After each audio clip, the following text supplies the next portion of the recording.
La Revolución Francesa. 1794. Prisión de Francis Conciergerie. Una fortaleza impenetrable a orillas del río Sena en París. Un lugar frío, húmedo e infestado de ratas, conocido como la antecámara de la muerte. En su interior, la voz de una joven nación está a punto de ser acallada. Con el pelo rapado y el cuello desnudo, Maximilien Robespierre está preparado para la cuchilla de la guillotina, para pagar el precio del desastre que dejó a su paso. La explosión de acontecimientos que constituyeron la Revolución Francesa. La Revolución Francesa es un momento extraordinario en el que la gente empieza a creer que puede rehacer casi toda la sociedad. No solo pueden cambiar la política, las instituciones, sino que a través de la acción política pueden cambiar también la propia naturaleza humana. La Revolución Francesa realmente constituye una encrucijada para el mundo moderno, porque todo empieza a tomar una dirección diferente. Nacida en plena era de la Ilustración, la Revolución fue testigo de cómo la tierra feudal le daba la espalda a la tradición aristócrata y trazaba un nuevo camino para el futuro. Hará temblar los cimientos de Europa y su impacto afectará al mundo entero. La Revolución Francesa es el acontecimiento más importante de la historia occidental. Hay avances como la Revolución Industrial, el capitalismo, pero en lo que se refiere a acontecimientos no se me ocurre ninguno más importante. Fue la revolución que más alteró las cosas, si consideramos que se deshizo de la Iglesia Católica, de la cristiandad, de la nobleza, del rey, de todo aquello que es tan fundamental antes del nacimiento del mundo moderno. La Revolución Francesa dará de comer a los pobres. Traerá la democracia a Francia y establecerá un nuevo orden en la sociedad. Pero el progreso tendrá un precio. Fue un momento de una extraordinaria esperanza y ambición, y de repente se convirtió en la tragedia más espantosa. Ahora Robespierre está destrozado y derrotado. Pero hace solo 2 días se alzaba como el triunfador de la revolución más grande y sangrienta de toda Europa. Era tan fiel a sus ideales que le llamaban el incorruptible. Era tan poderoso que con la más mínima palabra podía sembrar el miedo en toda la ciudad. Robespierre era un excelente orador. Las palabras eran sus armas. Ahora, silenciadas por un disparo en la mandíbula, espera a que le llegue la misma muerte, rápida y brutal, que él impuso a muchos otros. La Revolución Francesa está a punto de probar su propia medicina.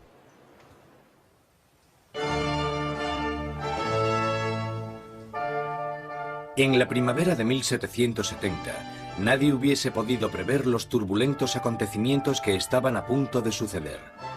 El Palacio de Versalles se llena de distinguidos miembros de la corte real. Acabado en 1682, Versalles fue la obra maestra del rey Luis XIV. Para poner cierta distancia entre él y sus súbditos, Luis XIV se trasladó fuera de la capital de Francia, a un pequeño pueblo a 19 kilómetros al este de París, donde ordenó la construcción del palacio más grandioso de toda Europa. Durante casi 100 años ha sido la residencia de la hasta ahora inquebrantable monarquía de la nación.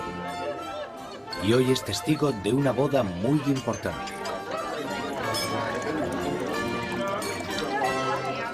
El nieto del rey Luis XIV, el príncipe Louis Capet, el siguiente en la línea sucesoria al trono, está a punto de casarse.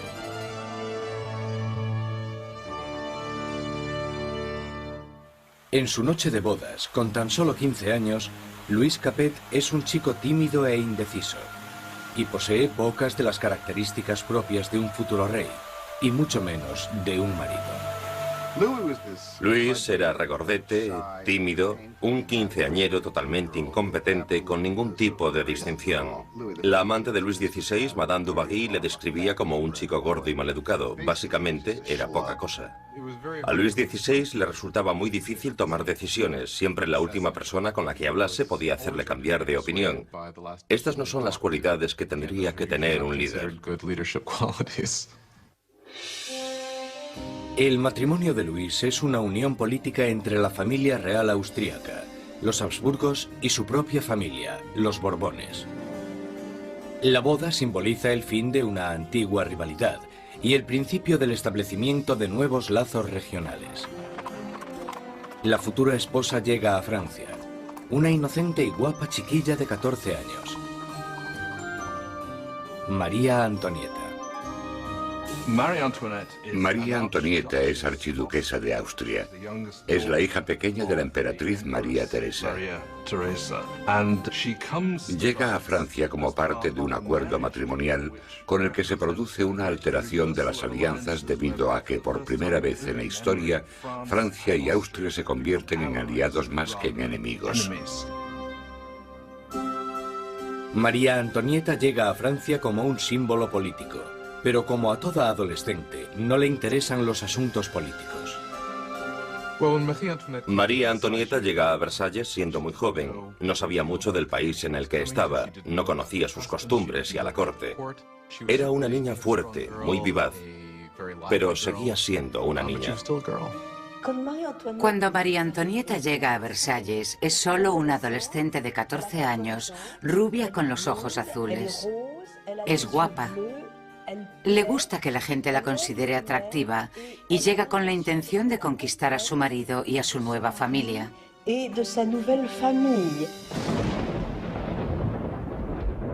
En la noche de bodas cae una tormenta que no hace presagiar nada bueno. Pero en el interior, el esplendor de la ceremonia ilumina el palacio mientras los recién casados se dirigen a su habitación real. En una ceremonia que simbólicamente asegura la concepción de un heredero, los cortesanos del rey presencian el momento en que la joven pareja se mete en la cama de matrimonio por primera vez. La gente está encantada y se crean grandes expectativas. Pero una vez cerradas las cortinas, se ve claramente que no será tan fácil engendrar un heredero.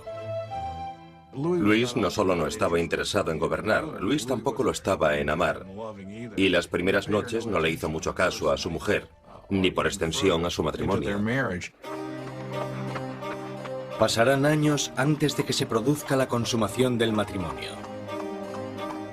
La ausencia de un heredero pronto hará que surjan rumores en todo el país que continuarán persiguiendo a la pareja en los años venideros. La gran fiesta de la boda continúa durante varios días en Versalles, pero más allá de las puertas de palacio no hay casi ningún motivo de celebración. Años de mala administración por parte de la monarquía han llevado a los franceses a pasar penurias y hambre. Casi una década antes, el rey Luis XV había perdido una guerra de 7 años, luchando contra Inglaterra por América del Norte. El desafortunado conflicto casi arruina a Francia, dejándola sin dinero y sin prestigio. Las arcas del Estado estaban casi vacías. Sin embargo, su población aumentaba día tras día. Con enfermedades como la peste totalmente erradicadas, pocos morían, pero muchos pasaban hambre. En el siglo XVIII, la población de Francia aumentó de 20 a 26 millones tras haber crecido solo 1 millón en los 2 siglos anteriores. Esto causó una gran tensión generalizada y un nerviosismo en la gente. 4 años después de la boda real, el abuelo del príncipe Luis pierde su última batalla, contra la viruela. Muere Luis XV, un rey derrotado e impopular, dejando atrás a un país al borde del caos. En una espléndida ceremonia, el joven príncipe Luis hereda el trono y es coronado como Luis XVI. A pesar de la grandeza de su coronación, Luis XVI es totalmente consciente de que no está en absoluto preparado para ejercer de rey. Cuando muere el abuelo de Luis XVI y queda claro quién heredará el trono, él les dice que no sabe qué tiene que hacer, que se siente como si el mundo se le hubiese caído encima. A pesar de haber tenido una educación enfocada a su futuro reinado, no se siente preparado.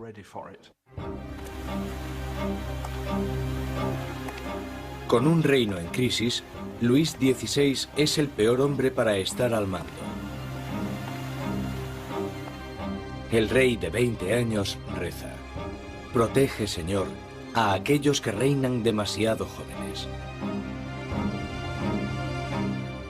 Instalados en los aposentos reales de Versalles, Luis XVI y María Antonieta empiezan su nueva vida como jóvenes monarcas. Aunque solo a 19 kilómetros en París, está surgiendo una nueva era. Una era que entra en colisión directa con la monarquía en sí. Es la peligrosa nueva era de las ideas, la era de la Ilustración.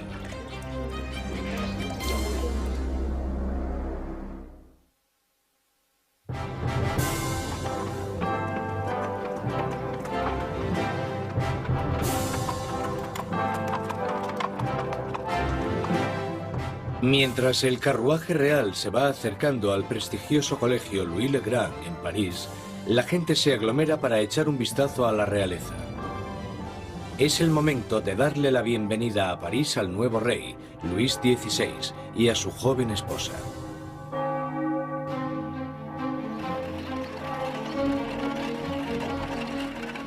Y a la cabeza del comité de bienvenida está un prometedor estudiante de Derecho, el joven Maximilien Robespierre. Cuando Robespierre era niño, el rey visitó su colegio y Robespierre le leyó un discurso en latín. Así que, en realidad, habló con Luis XVI cuando él era solo un adolescente. Cuando Robespierre recita su monólogo en latín, el rey casi ni se fija en el niño. Pero años después, sus destinos les unirán otra vez en circunstancias muy diferentes, mucho más dramáticas. Fue uno de estos rituales habituales en los colegios, y por supuesto es totalmente irónico porque allí estaba el joven Robespierre leyendo este discurso en honor al hombre que más tarde matará.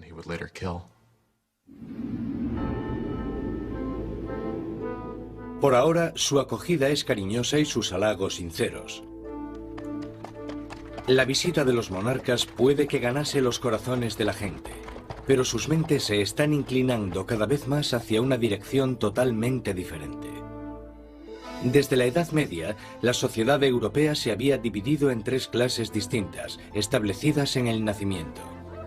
Había una gran división entre la riqueza de la nobleza y el clero y la pobreza de los campesinos. Entonces, en pleno siglo XVIII, la razón y la ciencia empiezan a cuestionar esta tradición. Envuelto por una corriente de innovación y nueva literatura, París es ahora el centro filosófico del mundo. La ciudad es invadida por nuevas corrientes de conocimiento, se abren nuevas posibilidades. Es la era de la Ilustración. La Ilustración es un movimiento que lo que dice es que desconfíes de la autoridad, que desconfíes de todo lo que te hayan contado antes y que pienses por ti mismo, que lo compruebes tú mismo. En la Europa del antiguo régimen te decían lo que tenías que pensar. El clero y los gobernantes te daban la información. La idea de que una persona con algo de dinero pudiese acceder a través de la alfabetización al conocimiento humano de manera libre era revolucionaria. Surge una nueva élite por todo París. Los aristócratas se reúnen para hablar sobre los escritores de la Ilustración y la floreciente edad de la razón. Voltaire, Rousseau. Nuevas voces se alzan a favor de la libertad, del control del propio destino y, sobre todo, de la igualdad. La pasión por esta nueva literatura se desata sobre todo en las clases altas. Pero mientras las ideas de la Ilustración van adentrándose en otros estratos de la sociedad, la lucha por la igualdad empezará a amenazar el estilo de vida aristocrático. Es una amenaza porque acabarán cuestionándose por qué los aristócratas son los que tienen privilegios. Se preguntan por qué el mundo está dividido de esta manera. ¿No podemos cambiarlo para que sea un mundo mejor? ¿El progreso no es posible? Esto hará que vaya perdiendo fuerza la idea de que la monarquía, la aristocracia y la jerarquía son algo natural. Para ver aplicadas las ideas de la Ilustración, solo había que echar un vistazo al otro lado del Atlántico, donde los americanos luchaban por independizarse del antiguo enemigo de Francia, Inglaterra. El joven rey Luis quiere vengarse de las derrotas de su abuelo en la guerra y ve su oportunidad en la guerra de la independencia americana. Luis confía a la causa un total de 2.000 millones de libras, lo suficiente para alimentar y dar cobijo a 7 millones de ciudadanos franceses durante un año. La inversión marcará el inicio de un colapso económico en Francia. América lleva a Francia a la bancarrota porque para luchar en esta guerra, los franceses tienen que recaudar una enorme cantidad de dinero. Esto lleva a la monarquía francesa a endeudarse para poder luchar en la guerra de la independencia americana. Y es un elemento crucial en la situación financiera de la monarquía francesa. Mientras Luis XVI manda dinero y tropas al otro lado del Atlántico, María Antonieta se ocupa de generar sus propias deudas. La vida en Versalles es una interminable rutina de rituales arcaicos y formalismos. Hay ceremonias para cuando el rey y la reina se levantan, para cuando se visten, para cuando comen, para cuando se van a la cama. Para entretenerse en medio de la monotonía de estos rituales, María Antonieta preside extravagantes desfiles de moda. María estaba obsesionada con una moda ridícula, sobre todo con esos recogidos tipo torre de varios centímetros de altura y que llevaban horas y horas de elaboración y en los que metían todo tipo de ornamentos y frutas. A muchos les parecían una obscenidad. Acabaron representando todos los problemas de ella, de Versalles y a esa cultura. Aparte de esta moda extravagante, María Antonieta se entretiene con los cotilleos de la corte, haciendo apuestas y representando obras de teatro. Cuando empieza a acumular deudas, le ponen el nombre de Madame Déficit. A María le ponen el nombre de Madame Déficit, ya que el país está sumido en un caos económico, y ella sigue gastando en vestidos, joyas y zapatos como si nada. Ella era la Imelda Marcos de su época. De todas las deudas que tiene la reina, la más grande es la que tiene con su país. Un heredero a la corona. En los 7 años que llevan casados, Luis XVI y María Antonieta aún no han concebido un hijo. Ella se encuentra en una situación cada vez más humillante. El trabajo de la reina es darle un heredero varón al trono francés. Y en esa época la gente la criticaba y estaba desilusionada. Decían que el rey nunca se debería haber casado con esa archiduquesa austriaca, porque ahora ni siquiera podía darle un heredero al trono. María Antonieta se encuentra en una situación desesperada. El apetito de Luis por la comida es incuestionable, pero el sexual está claro que no entra dentro del menú. María Teresa, la madre de María Antonieta, se cuestionaba: si una mujer tan guapa como mi hija no puede hacerle funcionar, ¿qué es lo que pasa? Luis XVI y su joven esposa María Antonieta no fueron capaces de concebir un hijo durante 7 años, y esto deslucirá el principio de su reinado. De sobra era conocida su afición de cerrajero. Había un montón de canciones sobre Luis el cerrajero, al que le costaba encontrar el agujero donde meter la llave. El desinterés de Luis XVI por el sexo es visto como una falta de hombría. Después de años de frustración y depresión por parte de la corte, al rey se le diagnostica una enfermedad curable llamada fimosis. Luis tenía una deformidad que hacía que la excitación sexual fuese extremadamente dolorosa, y por tanto no hubo consumación del matrimonio hasta que una operación quirúrgica lo corrigió, pero le aterraba operarse y le llevó años decidirse a hacerlo. Y cuando al final se operó, voilà. Después de una simple operación, la pareja pudo tener su primer bebé, María Teresa. Pero no es fácil reparar el daño que se le ha hecho a la imagen de María Antonieta durante años. Desde principios de 1780, las calumnias habían circulado por todo el país. Sátiras pornográficas del rey y de la reina, folletos obscenos que se reían de la impotencia de Luis XVI y retrataban a la reina como una ramera promiscua en una corte pervertida y decadente. Cuando la situación en el campo empeora, la opinión de la gente sobre la monarquía empieza a cambiar. Se producen muchas malas cosechas y la inflación aumenta el precio de la harina, llevando a la escasez de la parte esencial de la dieta francesa, el pan.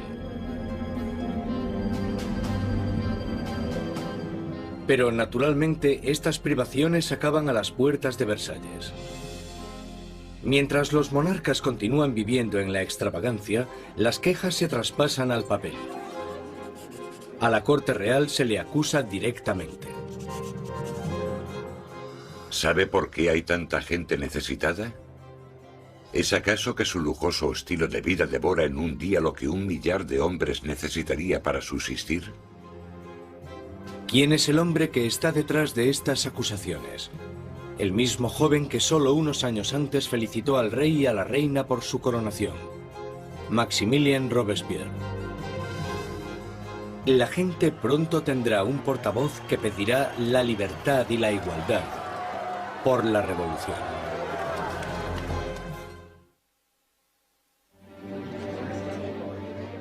A finales del 1700, Versalles es un oasis de extravagancia, rodeado de una tierra desesperada.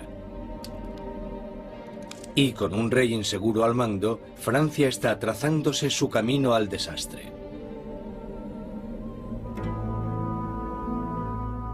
Después de 19 años de matrimonio, Luis tenía 4 hijos.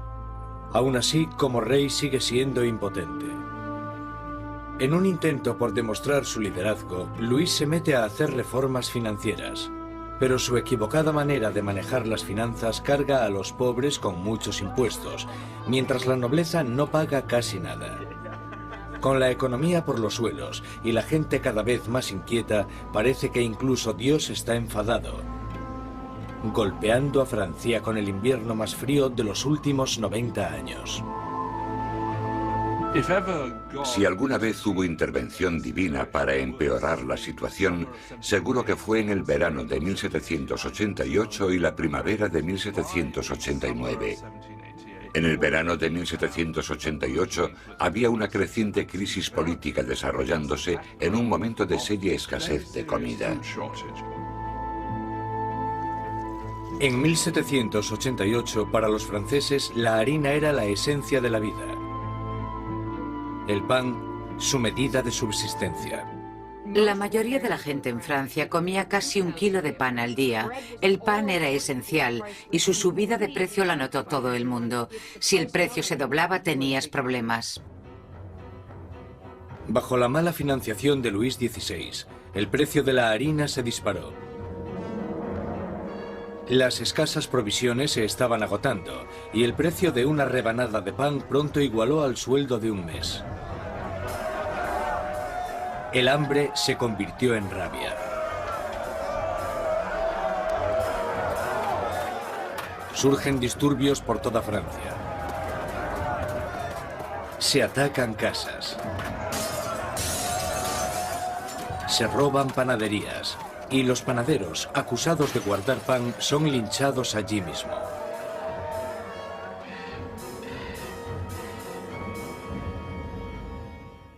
Con la economía destrozada, los bancos fuerzan a Luis XVI a contratar a un ministro de Economía, Jacques Necker. Necker, un pensador progresista, es popular entre la gente de una manera que Luis XVI solo puede envidiar. Durante la primavera del 89, Jacques Necker fue, sin lugar a dudas, el ministro más popular, porque saltó a la luz pública por sus escritos sobre el deber del gobierno de asegurarse de que haya pan y grano suficiente para todos. Con la nación en crisis fiscal, Necker insta a Luis XVI a convocar una reunión con el tradicional cuerpo representativo del reino, los Estados Generales. Es la primera vez en 175 años que se reúne a estos representantes. Políticamente, Francia estaba organizada en los llamados tres estados. El primero era el del clero, el segundo el de la nobleza y el tercero el de todos los demás. Y según los cálculos contemporáneos, los primeros dos estados los formaban el 3% de la población y el tercer estado el 97%. Mucha gente pensaba que era muy injusto que este tercer estado, que era la mayoría de la población, tuviese solo un tercio de los diputados. Consideraban injusto que el Parlamento tuviese 3 cámaras y que las 2 cámaras, la de la nobleza y la del clero, pudieran siempre anular la votación de la plebe. 4 de mayo de 1789. Un destacado joven abogado y político llega a Versalles. Maximilien Robespierre viene a presentarse ante los Estados Generales como diputado, para ser la voz que pida justicia para la gente que él representa, el tercer estado. Robespierre era un huérfano provinciano que había destacado académicamente con la obtención de una prestigiosa beca, convirtiéndose en un orador elocuente. Un mojigato en apariencia, pero con las ideas muy claras. Cuando volvió a su casa, al pequeño pueblo de Arras, las ideas de la Ilustración que había absorbido en los salones de París tuvieron a un poderoso defensor porque se convirtió en el abogado de los oprimidos de su pueblo natal. Cuando volvió a Arras y empezó a ejercer de abogado, leyó mucho sobre la Ilustración, y cuando Robespierre ejerció de abogado en Arras, intentó utilizar esas ideas en los casos que él estaba defendiendo. Robespierre y sus compañeros pedían que la nobleza y el clero pagasen sus impuestos. Pero Luis XVI se siente cada vez más amenazado por el creciente radicalismo del tercer estado. Entonces, el 20 de junio, después de 6 semanas de estancamiento, los diputados se dan cuenta de que están siendo silenciados. El 20 de junio, cuando los diputados llegan a la reunión y encuentran las puertas cerradas, sospechan de un complot. Van a la sala, que era lo que nosotros llamamos la sala de juego de pelota, pero que en realidad era un frontón, se reúnen y juran que no dejarán de reunirse hasta que tengan una nueva constitución. Los diputados deciden constituirse en una nueva Asamblea Nacional y ser los verdaderos representantes del pueblo de Francia. El juramento del juego de pelota es uno de estos grandes y simbólicos momentos de la historia de la Revolución Francesa. Tienes a todas estas personas reunidas en este gran espacio abierto que es la sala de juego, levantando sus brazos en una especie de saludo casi romano, y para esta Asamblea Nacional fue el momento en el que se dan cuenta de su poder y dignidad, y realmente vieron que podían derrocar al rey de Francia. La Asamblea Nacional nace de un revolucionario estado de rebeldía. Será una comunión de voces procedentes de todo el país, un cuerpo parlamentario representando la voluntad de la gente. Pero arrebatarle el poder al rey no será tan fácil como firmar una simple proclamación. Todas estas victorias iniciales que tuvieron lugar en Versalles son la mayoría victorias sobre el papel y ninguna se había llevado a cabo. Cuanto más nos vamos acercando a julio de 1789, más miedo tienen los diputados de Versalles de que el rey esté reuniendo al ejército para derrocarles. A principios de julio, 30.000 soldados toman posiciones en los alrededores de París. Para defenderse, la gente forma una nueva Guardia Nacional. Los revolucionarios asaltan las armerías de París y se van con más de 28.000 mosquetes. Lo único que les falta es la pólvora, y la gente sabe dónde encontrarla. En el centro de París se alza un enorme castillo de piedra, conocido como el símbolo del dominio feudal. La Bastilla. La prisión acoge los almacenes de pólvora de la ciudad y se conoce como la prisión de las torturas y las muertes inexplicables. La Bastilla había sido el gran símbolo del despotismo monárquico, el gran símbolo de los reyes de Francia yendo más allá de los límites de su propio poder. Para los franceses simboliza el horror. En medio de las revueltas se produce un sorprendente escándalo. Luis XVI despide a su ministro de Economía, el apreciado Jacques Necker, por portarse demasiado bien con el pueblo. Horas después de despedir a Necker, llega a París la noticia de que han despedido a su hombre preferido de la corte. No queda más opción que la sublevación. El 14 de julio, multitud de gente se reúne identificándose entre sí con un pequeño emblema. Rojo y azul son los colores de París, separados por el blanco, el color de la Casa de los Borbones. El tricolor ha nacido. De entre la multitud exaltada, una voz grita: ¡A la Bastilla! Con el ataque a la Bastilla, la gente de París está diciendo: no te podrás librar de una nueva Asamblea Nacional. La gente está tomando cartas en el asunto, está cogiendo las armas y diciendo: estamos del lado de la revolución.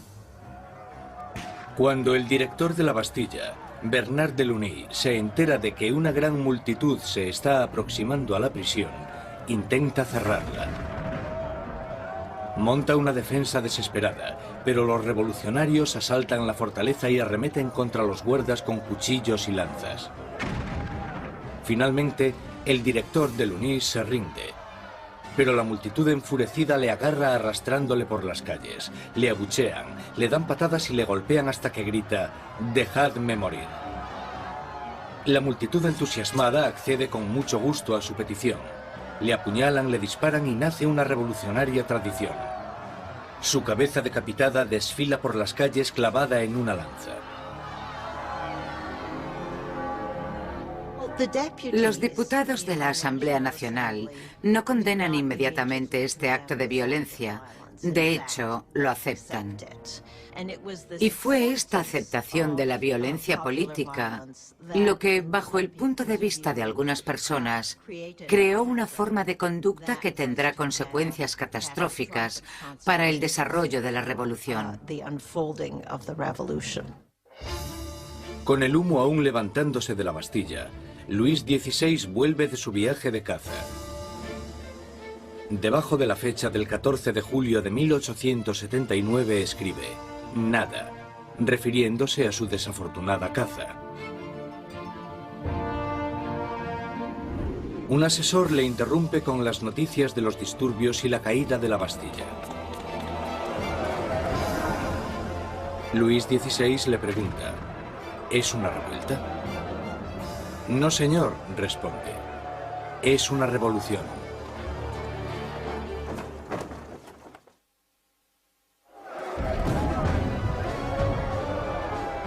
La victoria en la Bastilla desata el irrefrenable torrente de la revolución.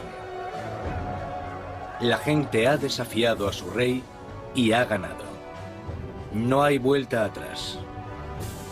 Como símbolo de la derrota del feudalismo, la gente, hombres, mujeres y niños, atacan y destruyen la Bastilla con sus propias manos, ladrillo feudal a ladrillo feudal.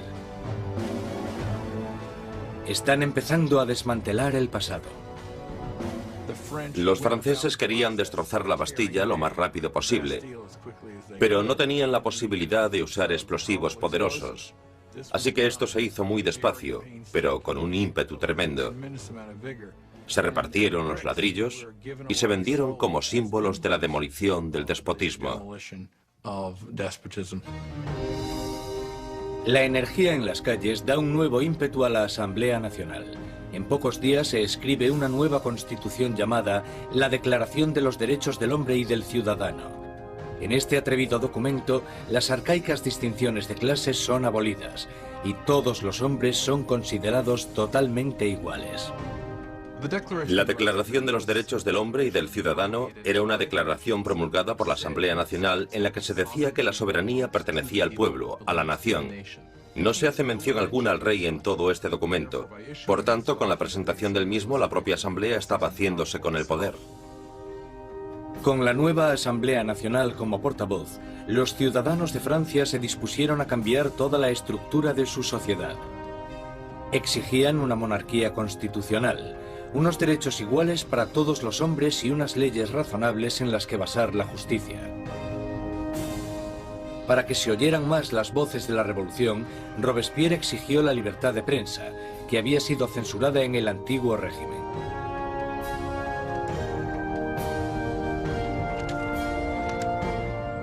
Como resultado, la prensa libre la encabeza l'ami du peuple, el amigo de la gente. Un periódico radical lleno de sermones sarcásticos y provocadores. Es la creación de un exmédico, Jean-Paul Marat. Después de un periodo de fracasos profesionales, Marat acabó viviendo en la pobreza y durante un tiempo encontró refugio en las alcantarillas de París. Allí fue donde contrajo una dolorosa enfermedad de la piel que le obliga a pasar largo tiempo dándose baños medicinales. Un Marat amargado y fracasado encuentra en la revolución la válvula de escape perfecta para su desgracia. Jean-Paul Marat era simplemente uno de esos profesionales insatisfechos y desgraciadamente la revolución da una oportunidad a los profesionales insatisfechos. Marat canalizó toda su rabia, todo su resentimiento a través de un periódico que tuvo un éxito increíble, l'ami du peuple. Marat era un hombre con una rabia fuera de lo normal. Solo hay que leer las páginas de su periódico l'ami du peuple para darse cuenta. En cada publicación se puede ver la paranoia que tiene. Ve conspiraciones en todas partes contra la revolución y para él la respuesta es muy simple. La sangre, las cabezas.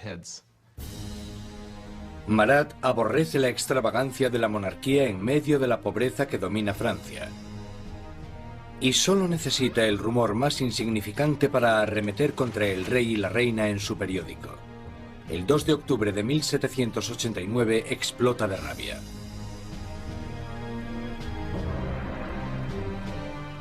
A París llega la noticia de que el rey ha celebrado una fiesta en Versalles y que en ella los decadentes monarcas habían tirado al suelo la bandera tricolor, el símbolo de la revolución, y la habían pisoteado. Marat está furioso. Escribe sobre esta difamación en su periódico, justo cuando surge una nueva amenaza. El rey ha ordenado otra vez a las tropas que tomen sus posiciones en los alrededores de París. Con el golpe maestro de la Bastilla aún reciente en las mentes de las personas, Marat insta desesperadamente a entrar en acción. Gente de París, es el momento de que abráis los ojos. Salid de vuestro letargo, despertad. Una vez más, despertad. 5 de octubre. París se despierta con un ensordecedor ruido de campanas. Las mujeres se reúnen cerca del ayuntamiento para protestar por la escasez de pan. Y, según la gente se va enterando de la ofensiva fiesta del rey, el miedo al acercamiento de las tropas reales se mezcla con la rabia. Pronto, miles de mujeres se dirigirán a Versalles, con lanzas y pistolas en sus manos. Las mujeres van a exponer sus quejas al rey. El núcleo de esta multitud estaba compuesto por las famosas poissardes, las temidas pescaderas de los mercados centrales, famosas por su complexión fuerte y su valentía. Iban equipadas con cuchillos enormes de escamar pescado y estaban muy fuertes para transportar cajas. Yo no me atrevería a meterme con ellas. Son mujeres de los barrios pobres que se ven afectadas por el aumento del precio del pan y la escasez de productos. De repente se dan cuenta de que tienen que hacer algo. Es bastante increíble que estas mujeres de a pie, que seguramente la mayoría no supieran ni escribir su nombre, de repente se convirtiesen en las protagonistas de un proceso histórico. En Palacio, la noticia de que había un grupo de mujeres acercándose llegó a oídos de la reina. Cuenta la leyenda que fue en este momento cuando María Antonieta dijo la famosa frase que en realidad nunca dijo. María Antonieta no dijo, dejadles comer tarta. Eso es un mito. Desgraciadamente a María Antonieta probablemente ni siquiera le importaron los pobres de su país el tiempo suficiente como para decir eso. Mientras las mujeres se reúnen fuera de las puertas, Luis XVI se da cuenta de que la revolución ya no puede ser ignorada. La tiene en la puerta de su casa. Acepta firmar la Declaración de los Derechos del Hombre y del Ciudadano, pero la multitud continúa aumentando durante la noche. Cuando llega la mañana, hay 20.000 personas acampadas fuera de Palacio Real. Para acabar con los signos de distancia entre el rey y sus súbditos, la multitud enfurecida pide que el rey y la reina se trasladen a París. Más indeciso que nunca, Luis XVI es demasiado débil para responder. Su indecisión desatará la furia entre la multitud y pondrá las vidas de la familia real en grave peligro. Al no conseguir conformidad inmediata con lo que ellas quieren, realmente parece que van a matar a la reina. Un grupo de mujeres entran en el palacio, pidiendo a gritos la sangre de la reina. Matan a los guardas, los decapitan y clavan sus cabezas en lanzas. Estaban como locas gritando por todo el palacio. Dadme sus entrañas, dadme su cabeza, yo quiero una pierna, yo quiero un brazo. Creo que estaban tan frenéticas que si la hubiesen encontrado probablemente la habrían descuartizado.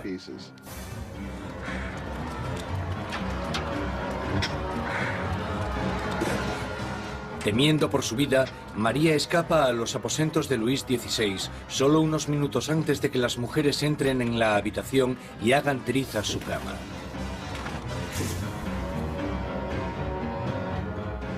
El rey y la reina están ahora a la merced de la multitud. Y lo que la multitud quiere es un poco de atención por parte del rey.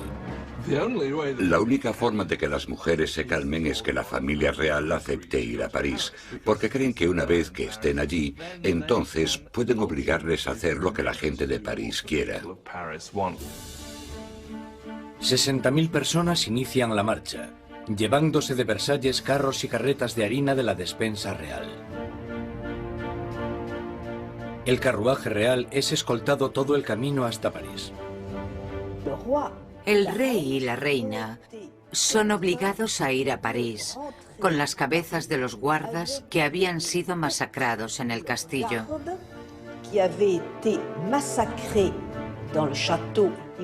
Les habían cortado las cabezas. Es realmente un acto de violencia extrema. Las cabezas se reconstruyen con maquillaje y desfilan delante del carruaje del rey y la reina. El rey y la reina hacen del Palacio de las Tullerías su nuevo hogar. Nunca volverán a ver Versalles. Una vez que la familia real se traslada a París, se convierten en prisioneros de París. Ellos lo saben y todos lo saben. Tienen grandes limitaciones de lo que pueden hacer. Son los prisioneros de la capital, de eso no hay duda. Abandonan Versalles y la asamblea se traslada a París.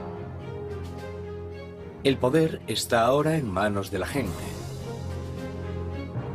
Francia tendrá una nueva democracia, unas nuevas leyes, y una nueva e inolvidable forma de justicia hará su debut en el Estado revolucionario. La guillotina.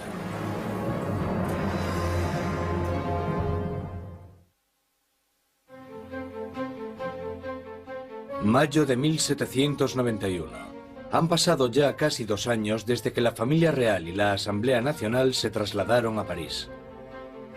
Robespierre habla a menudo en la Asamblea y en el Club Jacobino, una sociedad que lleva el nombre de su sitio de reunión, un viejo monasterio jacobino. Ahora, las palabras son el núcleo de la revolución, y Robespierre sigue con su moral inquebrantable. Su verdadero norte es siempre la gente. Pronto le apodarán el incorruptible. Francia es ahora una monarquía constitucional. El rey está obligado a compartir su poder con los revolucionarios en la Asamblea. Pero parece que su ración de poder se va haciendo cada vez más pequeña, y es obligado a firmar ley tras ley, disminuyendo su propio poder y el del otro régimen feudal, la Iglesia Católica. Luis decide que ha llegado el momento de escaparse de los confines de la nueva república y montar una campaña para reclamar su reinado. En 1791, Luis XVI decide que necesita volver a obtener el control de su país. Y sabe que solo puede hacer eso con la ayuda de un ejército extranjero. Así que su idea es dejar el Palacio de las Tullerías y avanzar hacia la frontera más cercana. 21 de junio de 1791. El rey y la reina se disfrazan de criados y, protegidos por la oscuridad, se escapan de París.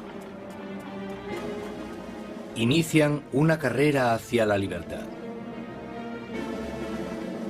Pasada la medianoche, llegan al pequeño pueblo de Varennes, 160 kilómetros al este de París.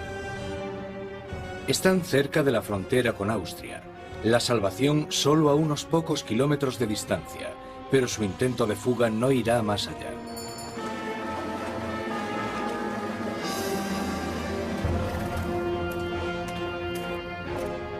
Los rumores del viaje de los monarcas les habían precedido.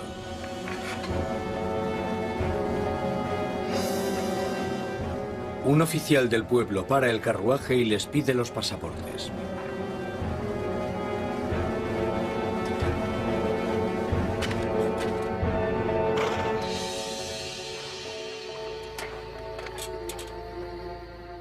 Las sospechas del oficial se confirman. Es la firma del rey. El hombre está impresionado, pero los guardias revolucionarios de cerca de allí no se sienten nada intimidados por esto.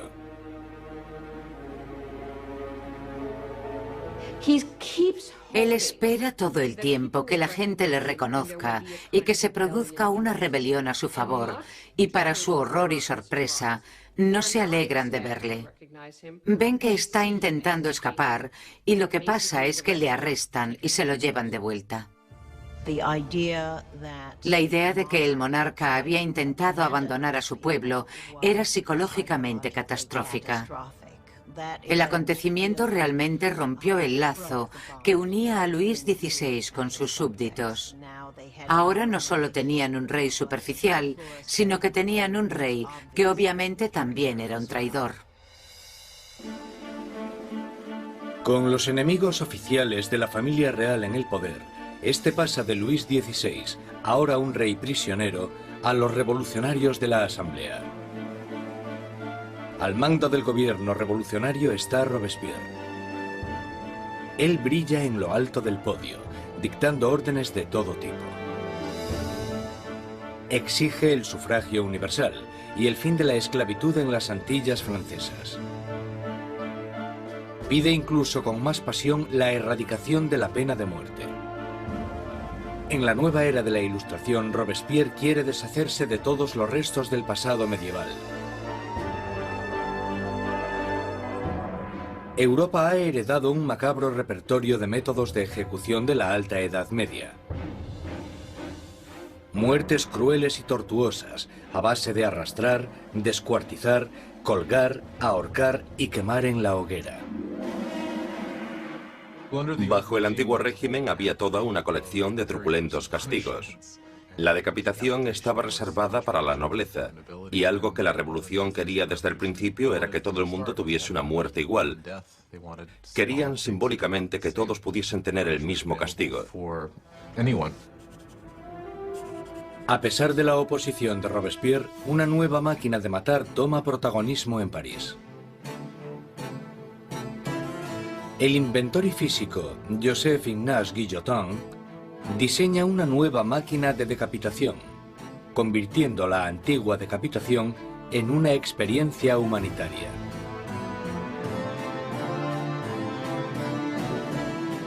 El doctor Guillotin describe su nuevo aparato a la Asamblea. El mecanismo cae como un rayo. La cabeza sale volando. La sangre se desparrama. El hombre está muerto.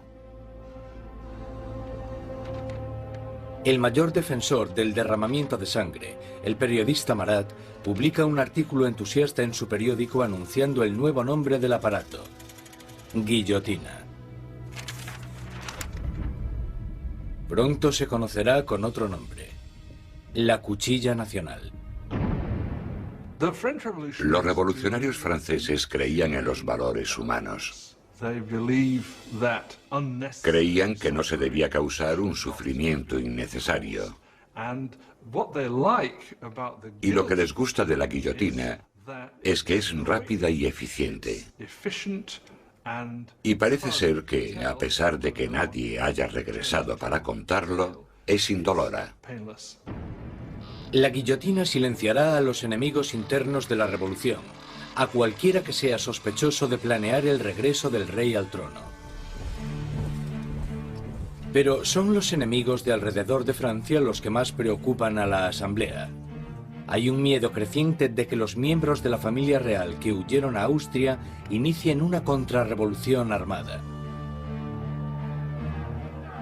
La Asamblea exige un ataque preventivo, una declaración de guerra a Austria. Robespierre está en contra. Robespierre es una de las pocas personas que se opone a la guerra, porque piensa que los enemigos ganarán. Robespierre teme que el país no esté preparado porque no tiene un ejército capaz de derrotar al enemigo, y por tanto el enemigo llegará y destruirá la revolución.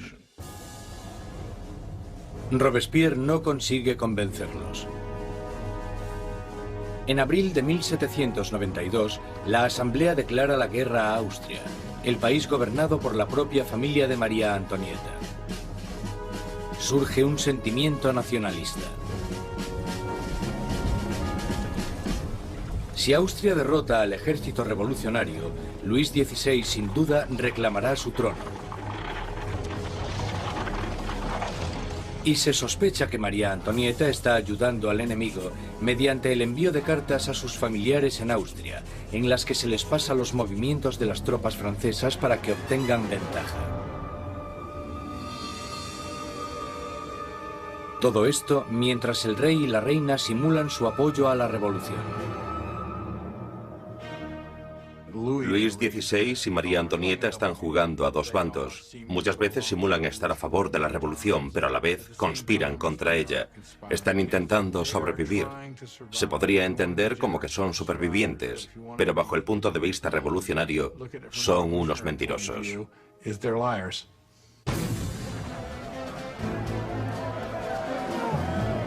Con el ejército francés sufriendo grandes pérdidas en la frontera, llega la noticia de que en París el aliado de Austria, Prusia, se ha unido a la invasión.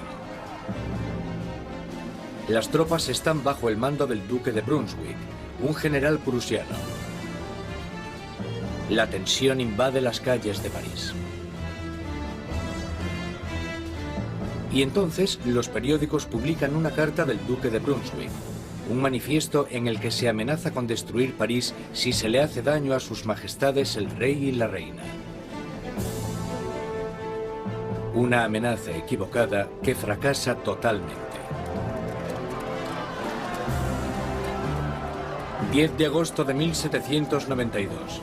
27.000 ciudadanos armados, empujados por la rabia y la indignación, se dirigen al Palacio de las Tullerías e inician un ataque salvaje contra los guardias reales. Al final mueren más de 800 hombres de ambos bandos. El rey huye y busca protección en la Asamblea, pero ya no existe la monarquía. A Luis le han quitado oficialmente su título. Ha nacido la República Francesa. La cuchilla de la guillotina es bautizada con la sangre de los restantes guardias de Luis XVI.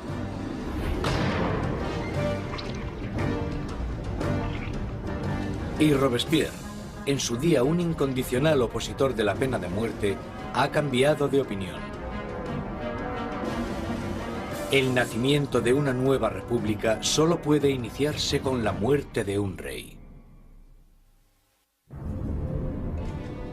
El nuevo y espeluznante aparato del doctor Guillotin se cierne sobre París como una advertencia. El castigo por desobedecer la ley y el orden. Recientemente bautizado con la sangre de los guardias del rey, pronto terminará también con la vida del rey. En agosto de 1792, con el rey destronado y la familia real metida en prisión, Robespierre y sus jacobinos están sumidos en una lucha por el control del gobierno nacional contra los girondinos, los moderados de la Asamblea. Pero en las calles de París hay un nuevo movimiento político. Como símbolo de su rechazo a la tradición aristocrática, los ciudadanos de a pie se niegan a llevar los calzones o culottes de los aristócratas. Se hacen llamar los sans-culottes, los sin calzones. Los sans-culottes se consideran los verdaderos representantes del pueblo francés, no eran de los más pobres. Solían ser artistas y tenderos bastante bien avenidos, gente de ese estilo, pero al menos trabajaban con sus propias manos. No ponerse los calzones, los culottes, para ellos simbolizaba sencillamente que no eran aristócratas, que eran gente normal. Los sans-culottes toman el control del gobierno de la ciudad de París, mientras que los jacobinos y los girondinos incitan al país a no apoyar a la Asamblea Nacional, ahora llamada la Convención. La Convención está luchando por el control del ejército francés, que está rápidamente perdiendo territorios contra Austria y Prusia. Mientras en la frontera se sigue luchando contra los enemigos, el gobierno revolucionario toma medidas enérgicas contra los enemigos de la ciudad, los traidores monárquicos que podrían poner a París en manos de los invasores. Más de 100 personas son arrestadas y metidas en prisión, curas, periodistas y hombres y mujeres de a pie. Robespierre se centra en la crisis interna, pero su amigo, el ministro de Justicia, Georges Danton, incita a todos los hombres, jóvenes y adultos a que se unan al campo de batalla. Es sociable y llamativo, todo lo que Robespierre no es. Pronto, el nombre de Danton se empieza a oír por todo París. Danton es un personaje lleno de vida, grandilocuente, un bebedor empedernido, libertino, que a pesar de pertenecer a la clase alta, al contrario que Robespierre, es capaz de identificarse totalmente con los trabajadores, de una manera que Robespierre simplemente no puede. Según se va acercando el enemigo, la convincente retórica de Danton moviliza a la gente, haciendo que muchos se decidan a acudir al frente. Hay un momento muy famoso en el que los ejércitos austríaco y prusiano les están invadiendo, y él se pone delante de la gente y grita eso de: para vencer nos hace falta audacia, más audacia y siempre audacia. Realmente es una persona capaz de dirigir a un país en la lucha contra el invasor. Es un momento extraordinario. Al irse tantos hombres al frente a luchar, París se queda indefenso, con las cárceles llenas de prisioneros políticos. Un miedo inquietante inunda la ciudad. La creciente multitud de prisioneros quizás sea difícil de contener. Marat lanza a los ciudadanos revolucionarios una propuesta sangrienta: bajar a las prisiones y matar a todos los que estén dentro. Los ejércitos extranjeros estaban acercándose a París. Si llegan a entrar en contacto en París con los enemigos de la revolución en las prisiones, entonces esto hubiera dado lugar a algo terrible desde el punto de vista de la gente.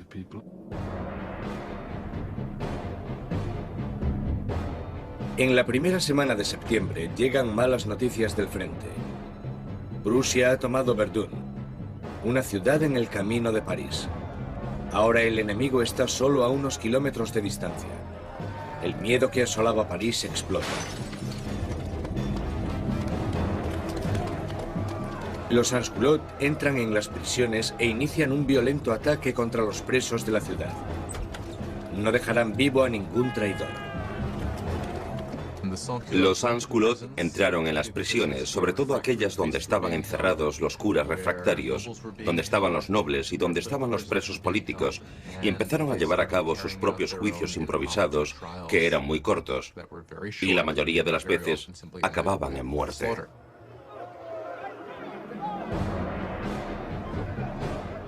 Las mujeres son violadas o mutiladas, los curas son destripados, los aristócratas descuartizados. En la primera masacre, más de 1.600 personas son asesinadas en solo unos días. Cuando la noticia de las masacres de septiembre se extiende por Europa, los enemigos de la revolución sienten repulsión.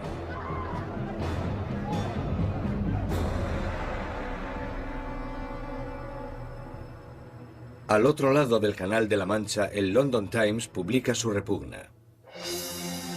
¿Son estos los derechos de los hombres? ¿Es esta la libertad de la naturaleza humana? Los tiranos más salvajes que vagan a cuatro patas por los territorios inexplorados de África son incluso superiores a estos animales parisinos de dos patas. La revolución ha tomado un rumbo intolerable.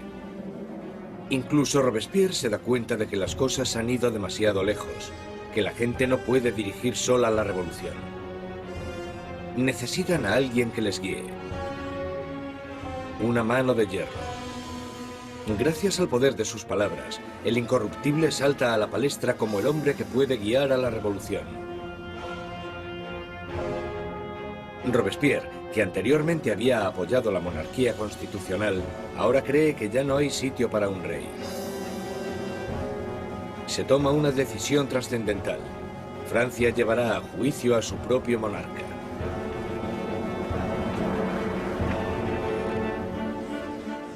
Con el veredicto reducido a una mera conclusión, el único debate sobre la mesa es la condena. Los moderados, los girondinos, piden que no se acabe con su vida. Y esto les deja a un lado de la convención. A los girondinos se les planteaba una cuestión importante en lo que se refiere al rey, porque aunque ellos estaban convencidos de querer una república, no estaban tan seguros de que fuera necesario matar al rey. Los jacobinos, que querían la sangre del rey, superaban en número a los girondinos.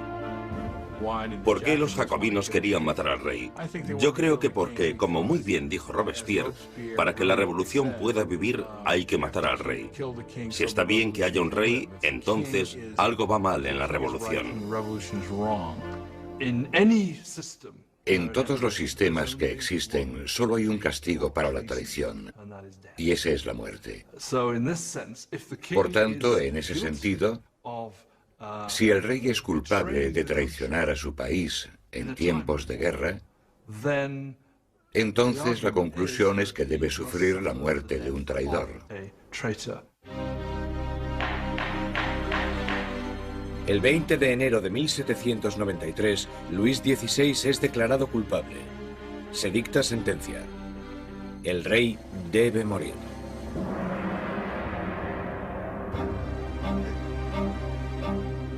Esa noche se reúne durante un rato con su familia. Él está calmado y entre los llantos de sus familiares les promete que volverá a la mañana siguiente para despedirse definitivamente. Pero no lo hace. No puede soportar la angustia de su familia y debe guardar fuerzas para afrontar la guillotina.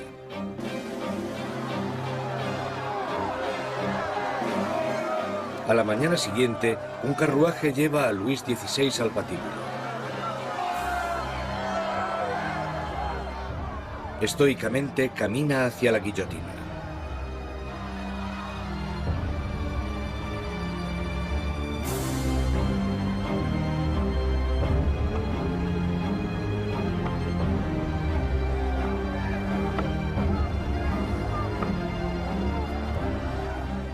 Intenta dar un discurso. Confío en que mi muerte sirva para hacer feliz a mi pueblo. Pero siento pena por Francia y temo que pueda sufrir la ira del Señor. Pero los guardias silencian sus palabras con el ruido de los tambores.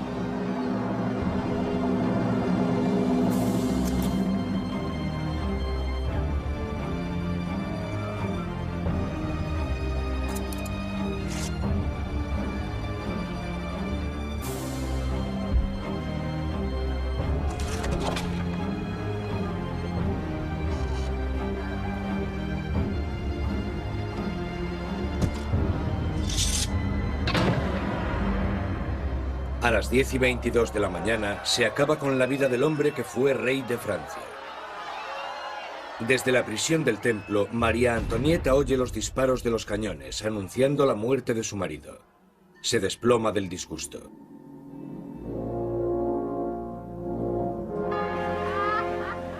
La sangre del rey es derramada. la revolución victoriosa. Pero los enemigos de la revolución pronto reclamarán su propia victoria. Su objetivo, el hombre que está pidiendo que rueden tantas cabezas. Jean-Paul Marat.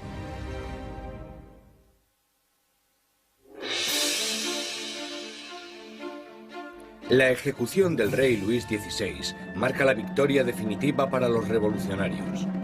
Un momento cumbre en el que la joven nación, la República Francesa, nace literalmente de la sangre.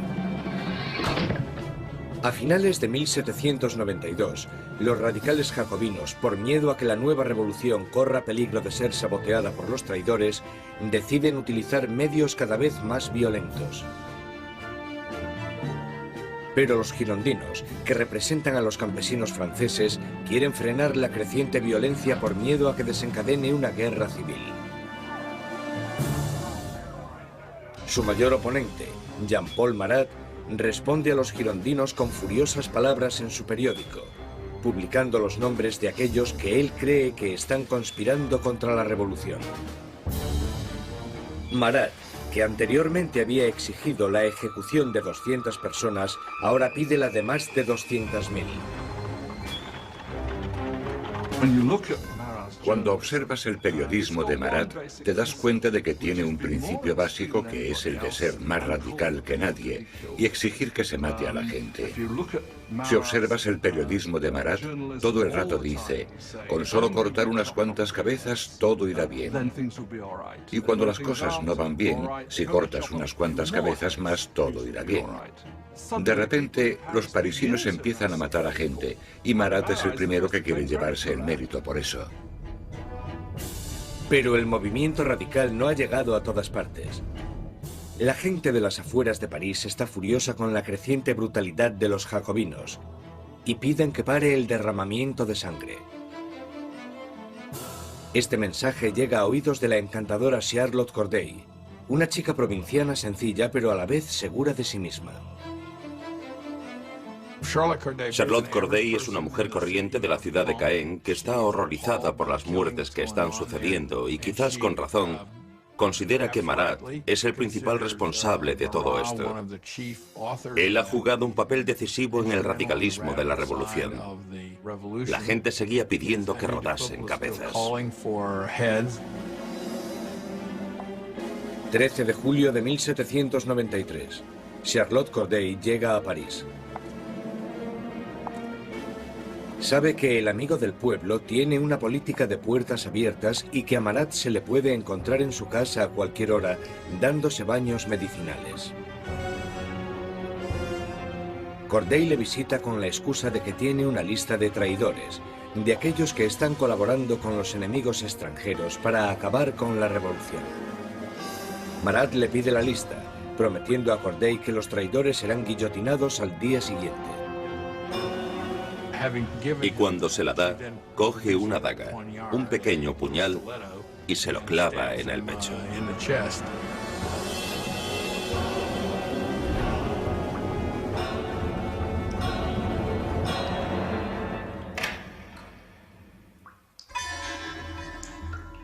El llamado amigo del pueblo muere en el acto. La furiosa voz de su periódico es silenciada.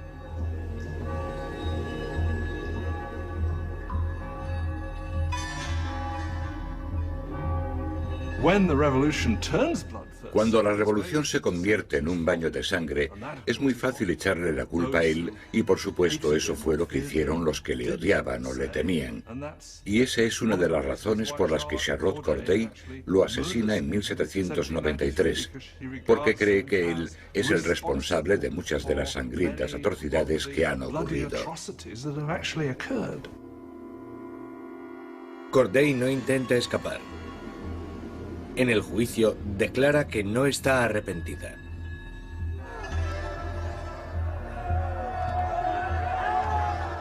¿Qué esperaba conseguir asesinando a Marat?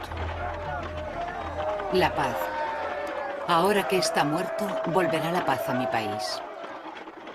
Charlotte Corday es rápidamente ejecutada y su sueño de paz muere con ella. Ha matado a Marat el hombre, pero ha creado a Marat la leyenda, y su famosa muerte es retratada por un pintor revolucionario, Jacques-Louis David.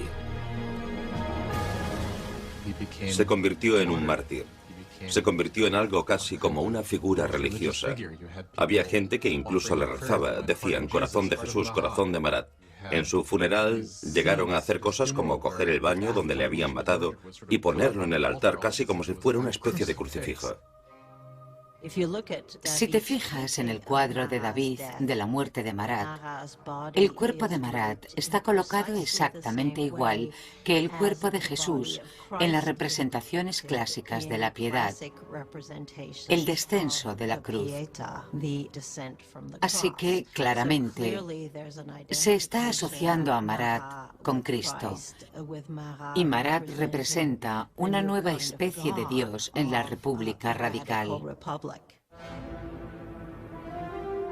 Robespierre está celoso de la adoración por Marat, pero él, siempre tan pragmático, dirige su atención a los asuntos más urgentes. Porque aunque Marat haya muerto, sigue habiendo otros que quieren que se derrame sangre. Sangre real. La Conciergerie, la oscura antecámara de la muerte. 8 meses después de la ejecución de su marido y apenas unos días después de la ejecución de Charlotte Corday, encierran aquí a María Antonieta en una horrible celda totalmente sola. Una de las cosas más terribles que le suceden a María Antonieta es que después de la ejecución de Luis XVI, le quitan a sus hijos. Sus hijos eran lo más importante para ella y sabía que los revolucionarios someterían a su hijo a terribles torturas para que se olvidase de sus orígenes reales. Y parece que ella estaba en lo cierto. En tan solo un par de años, su hijo murió por causa del terrible abandono y las torturas a las que era sometido. María Antonieta, la que fuera una joven presumida, tiene ahora solo 38 años, pero la revolución la ha envejecido mucho más. María Antonieta era una mujer muy guapa, elegante, hasta que llegó la revolución. A partir de 1788 empezó a adelgazar. El pelo se le llenó de canas, dejó de ser coqueta y de ponerse guapa. Adelgazó muchísimo. El día del juicio estaba irreconocible. El 15 de octubre se celebra el juicio de María Antonieta y es acusada de traición y de dilapidar los fondos nacionales. Las pocas pruebas que se presentan son basadas en espantosos y vengativos rumores. Una acusación se añade a la lista. Es acusada de incesto con su hijo. Ante esta acusación, María Antonieta se alza para defenderse. Apelo a la conciencia y a los sentimientos de todas las madres presentes para saber si hay alguna de vosotras que no se estremezca ante la idea de semejante horror. Y en ese momento hubo un cambio de tercio porque todas las mujeres se sintieron culpables y se dieron cuenta de que habían llegado demasiado lejos con esas acusaciones. María Antonieta tiene esperanzas de que, en un momento de compasión pública, la deporten a Austria, pero sus esperanzas se echan por tierra cuando se entrega la sentencia. Correrá el mismo destino que su marido. María Antonieta estaba en cierto sentido condenada desde el principio. Era el símbolo de la alianza austríaca que había demostrado ser desastrosa para Francia. Ella era, junto con su marido, el hazmerreír de la gente debido al aparente fracaso sexual de su matrimonio. Y ella era un símbolo de la cultura monárquica en una época en la que la propia cultura monárquica era vista como algo totalmente corrupto y perjudicial para el país. Así que por todas estas razones, era odiada como ninguna otra reina había sido odiada jamás. Era vilipendiada e injuriada. Desde su celda, María Antonieta escribe una última carta despidiéndose de sus hijos y de su familia, prometiendo ser valiente. Le cortan su pelo blanco y largo para prepararle para la guillotina.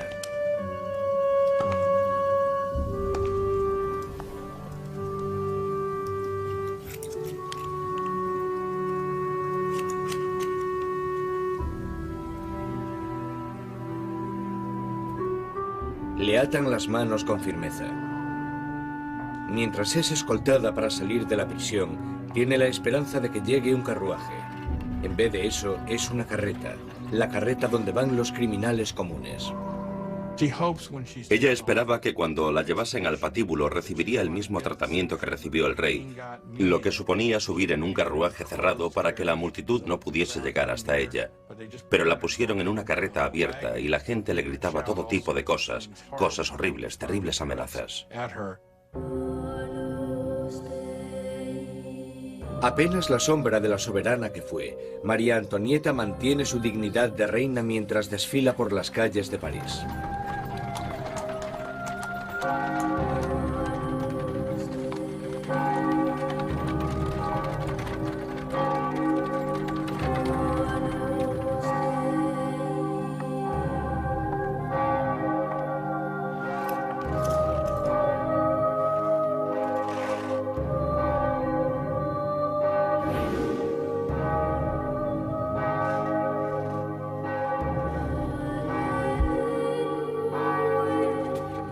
Su nombre y las acusaciones contra ella se leen en voz alta.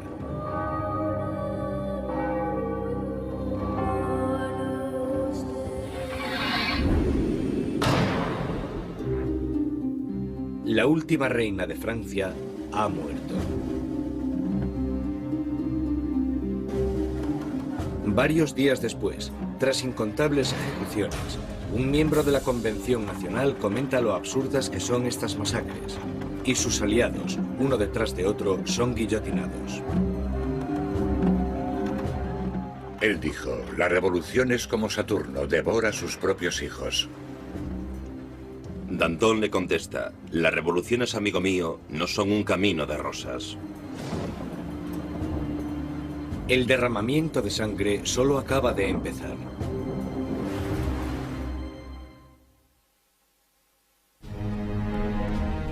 Septiembre de 1793. 4 años de revolución y Francia está siendo totalmente destrozada. En las provincias se producen violentas insurrecciones. Y en la guerra contra Europa están perdiendo a muchos hombres. Tras sufrir una terrible derrota, los británicos toman la ciudad costera de Toulon. Europa está minando cada vez más las fronteras francesas.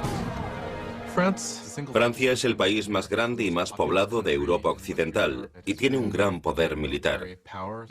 Y claro, cuando empezó la revolución, un montón de sus tradicionales enemigos y también un montón de sus tradicionales aliados pensaron, sí, esta es nuestra oportunidad, no para hacerse con algún territorio de Francia, sino para enriquecerse a su costa y debilitarla, para siempre. Francia está aislada de toda Europa. Gran Bretaña la está bloqueando y Austria y Prusia están atacándola e invadiéndola. La gente de París tiene miedo de que la victoria de la contrarrevolución dé lugar a un baño de sangre. Danton y Robespierre, los mejores oradores de la Convención, se dan cuenta de que para poder salvar la revolución tienen que atacar. Convencen a sus compañeros para establecer una nueva y amenazadora ley marcial. Es hora de que todos los franceses disfruten de una igualdad sagrada. Es el momento de imponer esta igualdad mediante leyes que hagan justicia contra los traidores y conspiradores. Haced que el terror esté a la orden del día. Esto inicia un nuevo capítulo en la revolución. Un periodo de represión violenta llamado el terror.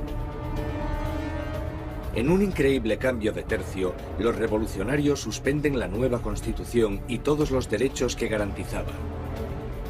Se colocan policías de paisano por todo el país. Cualquier persona sospechosa de realizar actividades contrarrevolucionarias es perseguida, sometida a un juicio rápido y mandada a la guillotina. El reino del terror fue concebido como un gobierno de emergencia. Lo que ellos entendían como terror se basaba en sembrar el terror en los corazones de los enemigos de la República. Por lo tanto, digamos que o estaban muertos de miedo o eran arrestados y liquidados.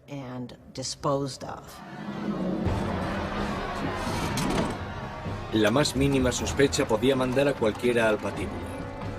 Políticos que hablasen bien de la difunta monarquía, cualquiera que utilizase el antiguo monsieur o madame en vez del nuevo vocablo, ciudadanos. El miedo llena el aire. Los vecinos denuncian a sus vecinos. El incesante movimiento de las carretas de la muerte resuena en todas las calles de París.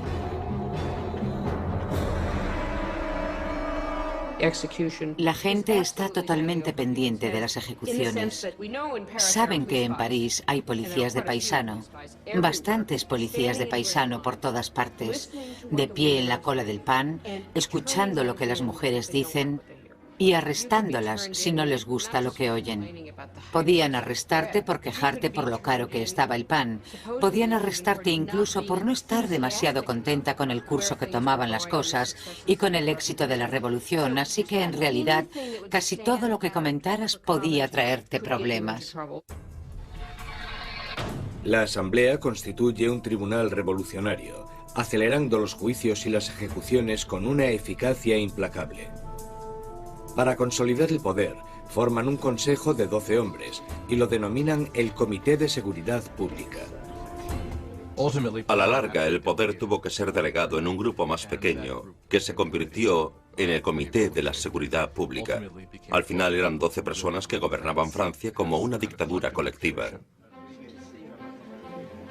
Por sus discursos magistrales y su visión revolucionaria, Robespierre enseguida se convierte en el portavoz del comité.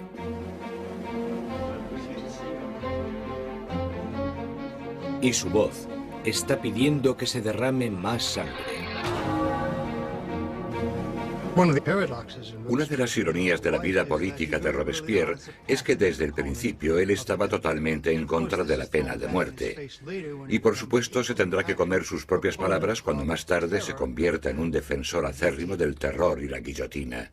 Nunca llegó a responder a eso directamente, excepto cuando dijo, bueno, los tiempos han cambiado. La revolución había vuelto implacable a Robespierre. El que fuera un apasionado defensor de la libertad de prensa ahora restituye la censura, vestigio del antiguo régimen. La Iglesia ya está siendo atacada y él se queda de brazos cruzados mientras uno de los revolucionarios más radicales, Jacques-René Hebert, hace una nueva propuesta: la descristianización. En plena crisis de la guerra y en plena rebelión interna, la gente empieza a decir que la culpa de todo la tienen los curas, la religión. Y que lo que tenemos que hacer, si queremos salvarnos de los enemigos de la revolución, es destrozar el poder de la Iglesia Católica. La superstición, el fanatismo, eso es de lo que trata la religión y por tanto lo que tenemos que hacer es erradicar todo eso. Las calles que llevaban la palabra San son cambiadas de nombre. Los iconos religiosos son destrozados y reemplazados por tributos al nuevo santo, Marat. La Iglesia parecía simplemente ser el enemigo de los revolucionarios radicales. A las iglesias y las catedrales les arrancan los altares, rompen las vidrieras, rompen las estatuas, simplemente destrozaron toda la riqueza de la Iglesia. Por supuesto, a los europeos esto les chocó, incluso más que la muerte del rey. Ni siquiera salvaron el calendario cristiano.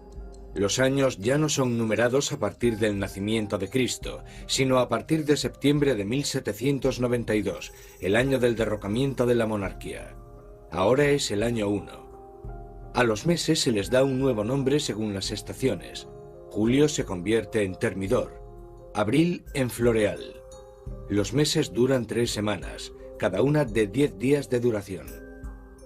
El calendario revolucionario seguramente fue diseñado como una especie de arma contra el cristianismo, contra la creencia cristiana. Por supuesto, al tener una semana de 10 días, la gente ya no sabría cuándo era domingo. Eso era lo que esperaban. El terror se extiende por toda Francia.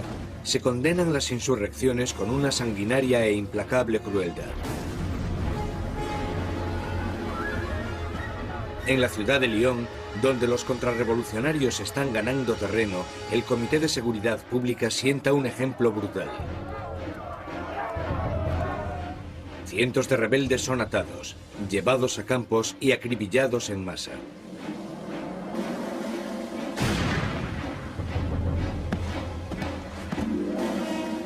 Una región llamada la Vendée, al oeste de Francia, también se ha convertido en bastión de la contrarrevolución. Barcas llenas de rebeldes y curas atados entre sí son hundidas sin piedad.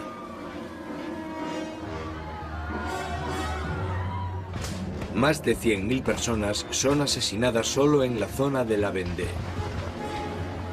En París, la hoja de la cuchilla cae a un ritmo aún más frenético.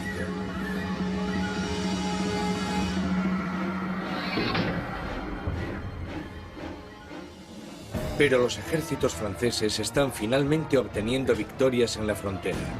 Bajo el mando de un magnífico joven comandante llamado Napoleón Bonaparte, el ejército francés obliga a la Marina británica a realizar una humillante retirada en Toulon. La revolución está en su punto álgido. Robespierre está en su momento de más poder. Ha acabado con los enemigos de la revolución y ha asegurado su éxito sembrando el terror.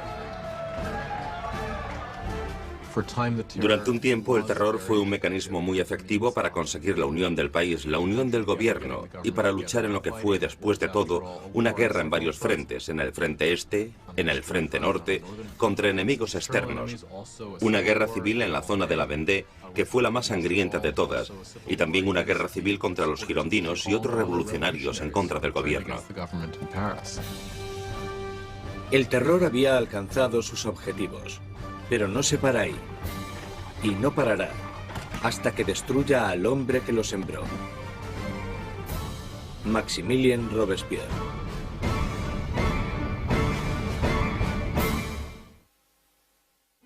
Con la sangre del terror, Maximilien Robespierre ha rescatado a la revolución.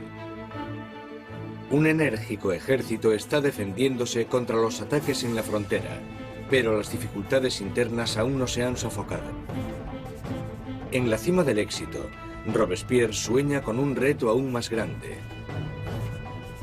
Sembrar más terror para crear un nuevo tipo de sociedad. La República de la Virtud. Con virtud se refiere a la virtud cívica. Es un principio fundamental para Robespierre. Por ejemplo, no puedes ser un ciudadano virtuoso con simplemente obedecer la ley. Debes de estar activamente involucrado en el trabajo del Estado, y eso incluye acabar con los enemigos del Estado. El 5 de febrero de 1794, Robespierre da un discurso destacando su filosofía. El terror sin la virtud es desastroso, pero la virtud sin el terror no vale para nada. Asocia la virtud con el terror. El terror en ese momento se convierte, a su manera de ver, en un instrumento con el que crear virtud. Pero otros no están de acuerdo. Para Danton, la revolución está yendo por el camino equivocado. Él y sus seguidores, los dantonistas, creen que es el momento de acabar con el terror, porque este ya ha hecho su función. En la primavera de 1794 las cosas empiezan a mejorar. Ya no hay tantos problemas con la comida, la campaña de guerra está yendo mejor y Danton está diciendo básicamente que necesitan establecer una nueva base de gobierno, moverse hacia la normalización. Robespierre piensa que es demasiado pronto. Danton empieza organizando un grupo para debatir cómo acabar con el terror. Robespierre lo interpreta como una amenaza directa al gobierno. No lo ve como una simple diferencia de opinión sobre la dirección que debe tomar la política, lo ve como una traición. Y en la República de la Virtud de Robespierre, solo hay una respuesta a la traición. Los dantonistas son perseguidos y enseguida sentenciados a muerte. Robespierre ha mandado a cientos al patíbulo. Pero estas ejecuciones le ponen nervioso. No acudirá a la decapitación de sus antiguos amigos y aliados. Mientras sube las escaleras de la guillotina, Danton grita: De lo único que me arrepiento es de irme antes que esa rata de Robespierre.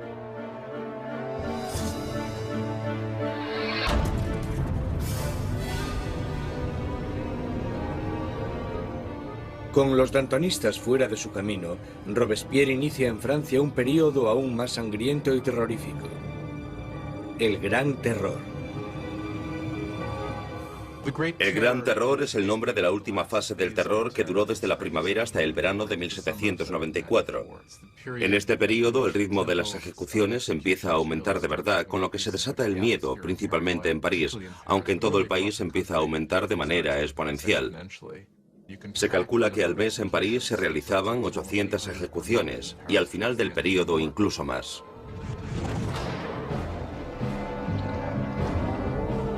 El verdugo de París está más ocupado que nunca. Pero el 6 de junio de 1794, las carretas de la muerte dejan de sonar. La guillotina permanece silenciosa. Robespierre ha declarado un nuevo día de fiesta religiosa, el Festival del Ser Supremo.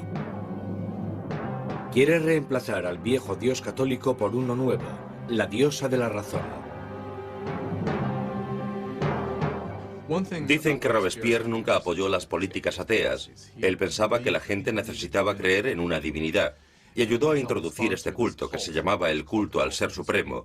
Y creo que fue en junio de 1794 cuando se colocó este increíble escenario con coros de gente vestida de blanco cantando y se construyó esta especie de montaña de papel maché en el centro de París. Y en el momento más importante de la ceremonia, el propio Robespierre salió de la cima de esta montaña vestido con una toga y caminando montaña abajo. Y creo que en ese momento un montón de gente pensó, vale, ¿quién se cree que es? ¿Acaso se cree que es Dios? ¿Acaso se cree que es el rey? Mientras el Gran Terror se descontrola, los aliados de Robespierre se dan cuenta de que ha perdido totalmente el contacto con la realidad. Hay algunos que piensan que Robespierre realmente había llegado a un punto tan extremo e irracional que ya no había vuelta atrás. Unos creen que su fanatismo le ha superado y otros que simplemente se ha vuelto loco. Una vez más, Robespierre centra sus sospechas en aquellos que están cerca de él. El 27 de junio, ahora el 9 de Thermidor, aparece en la convención y da un discurso lleno de amenazas. Será el último discurso que dará. Robespierre comete un error. Anuncia que tiene una nueva lista de enemigos de la República, pero no quiere darla. Todo el mundo teme estar en ella. Y cuando al día siguiente decide hacerla pública, le arrestan antes de hablar. Un improvisado coro de voces grita a Robespierre. Él les mira en silencio. Los diputados le acusan de rebeldía e inmediatamente le retiran de la convención. Robespierre y varios de sus aliados son llevados al ayuntamiento, donde permanecen vigilados durante la noche. Por la mañana temprano se oyen disparos y los guardias corren al segundo piso. Abren las puertas y se encuentran con una escena espeluznante. Uno de los aliados de Robespierre se ha tirado por una ventana. Otro se ha pegado un tiro en la cabeza. Y a Robespierre lo encuentran semi-inconsciente, con una herida de bala en la cara y la mandíbula destrozada por un supuesto intento de suicidio.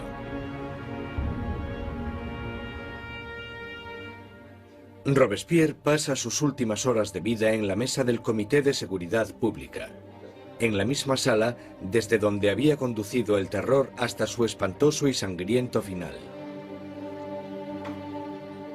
Mientras es ridiculizado e insultado por sus antiguos aliados, Robespierre es incapaz de responder.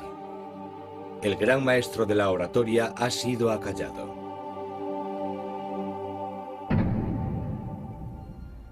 En la Conciergerie, donde la última reina de Francia le había precedido, Robespierre se prepara para la hoja de la cuchilla nacional. Su compañero de celda, el revolucionario Saint-Just, le señala un dibujo de los derechos de los hombres y el ciudadano, y declara, por lo menos hicimos eso. Robespierre encabezó la revolución y cambió la estructura de Francia. Estableció un nuevo orden de sociedad e instauró un sistema sangriento y tiránico para asegurarse el éxito. Pero estaba destinado a ser una de las últimas víctimas de este sistema. Resulta que la gente quiere realmente acabar con el terror, pero nadie sabe cómo hacerlo. Lo único que puede acabar con el terror, y parece que en eso todos están de acuerdo, es la caída de Robespierre.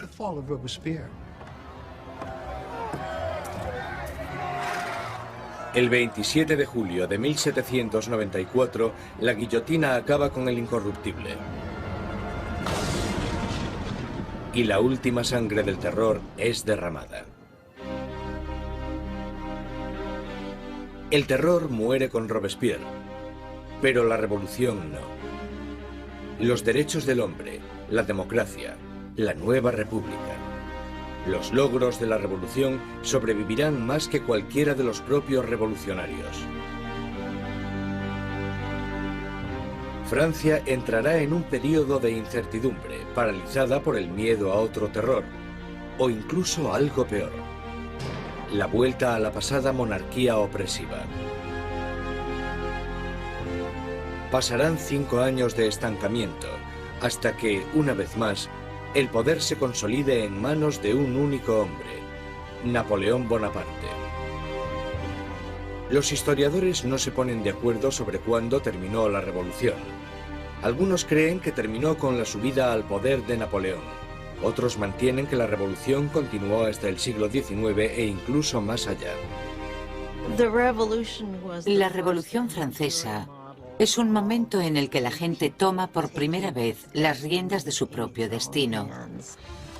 La idea de que los súbditos de la monarquía más antigua, más prestigiosa y más poderosa de Europa pudiesen reescribir su historia fue algo que tuvo una resonancia increíble. La revolución destruyó la antigua Europa feudal y cambió para siempre el curso de la civilización occidental. Con la Revolución Francesa surgen muchas preguntas. ¿Cuánta violencia está justificada para conseguir una sociedad mejor? ¿Tiene la gente derecho a acabar con lo que consideran un sistema injusto para reemplazarlo por lo que están convencidos en sus corazones de que es un sistema más justo? ¿Cuánta violencia está justificada para poder llevarlo a cabo? Aún hoy en día nos preguntamos todo esto. Cuando Robespierre y sus aliados estaban ocupados conduciendo a su país hacia el futuro, muchos de ellos se debieron haber preguntado cuál sería el resultado final. Más de 200 años después del nacimiento de la República Francesa, el fantasma de Robespierre está aún presente en las revoluciones. Desde Rusia hasta Vietnam, desde China a América Latina. Los experimentos franceses con la democracia han inspirado los modelos de todo el mundo. Sea donde sea que haya una tiranía, el grito pidiendo justicia perdurará para siempre. Libertad, igualdad, fraternidad. Por la revolución.